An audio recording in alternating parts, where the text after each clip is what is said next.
A special economic zone is an area that the government sets aside to attract both local and foreign investors to come and invest. Now, special economic zone, or SEZ, is not a Kenyan concept. It's a global concept. It has been used widely in developed countries like China, UAE, South Africa, Nigeria, and Egypt.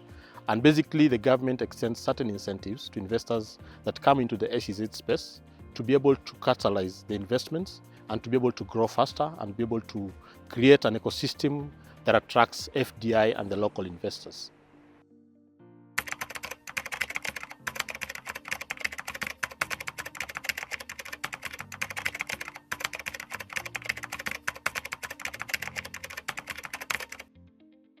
Now, Tatu City is the first operational mixed-use SEZ within the region. The government provides certain incentives to all SEZ companies. There is reduced corporate tax from 30% to 10% for the first 10 years. And then subsequent to that, there is 15% for another 10 years. Then after that, the client is able to revert to the 30%. Then there is a whole exemption for 10 years on withholding taxes. There is a VAT that is zero rated. There is exemption from import duty, stamp duty, and also capital gains tax. Then additionally, there is a 100% investment deduction allowance that is given to the investors who come into the SEZ ecosystem.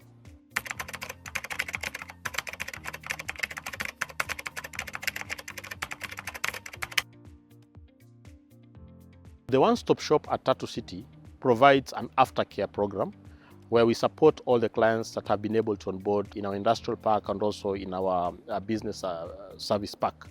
So basically, that service includes issues of compliance, issues of doing returns, issues of the general compliance with the other regulatory requirements and statutory requirements, including tax, including labor relations, including immigration, and all other aspects that affect the day-to-day running of the investors that come into the industrial park. So the one-stop shop provides tax issues, customs issues, immigration issues. You're able to resolve your land issues, construction issues. All these aspects are actually handled within our one-stop shop.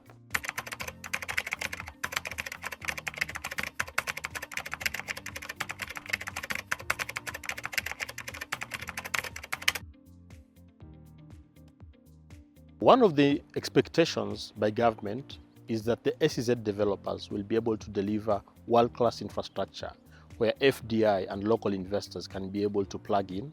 And Tatu City stands very tall as well in terms of having a plug-and-play ecosystem where investors come in, they already have power. We have power infrastructure that has already been set up, very reliable and very sustainable. We have world-class infrastructure in terms of roads. We have sustainable and potable water that can be used for the industries. And we have reliable ICT connectivity through our Tatu Telecom company that provides ICT infrastructure and ICT connectivity to all the investors within Tatu City. We occasionally get clients who do not have appetite for heavy investment or capital investment in terms of construction.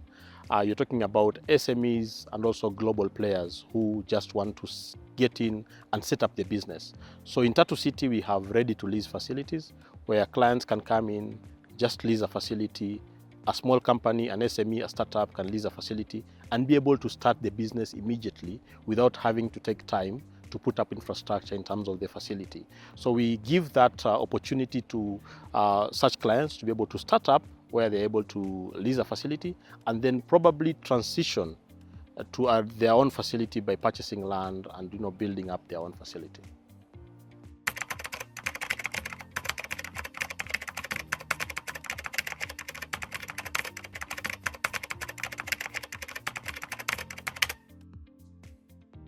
Now here in Tatu City, on average, we interact with around 10 investors in a week. And they have common issues that come up when you interact with them. The first issue is being tax efficient. So how can I be tax efficient?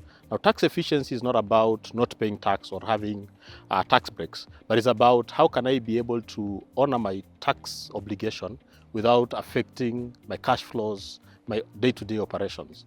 Then the second issue that comes out very openly is normally the predictability and business resilience. So how can I be sustainable in the long run?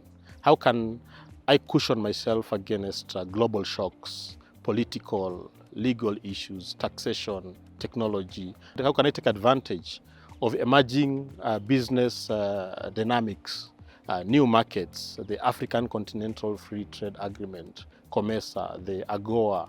How can I be able to position myself in the long run with a very long-term horizon so that my business remains both resilient and predictable in the very long run? Third thing that comes very conspicuously is the aspect of cost of doing business. So most investors ask, so how can I be able to reduce my cost of doing business? So is it on the operational aspect like power? Is it the cost of water? Is it just the cost of taxation? Or just the administrative day-to-day running of businesses that can be able to reduce the cost of doing business?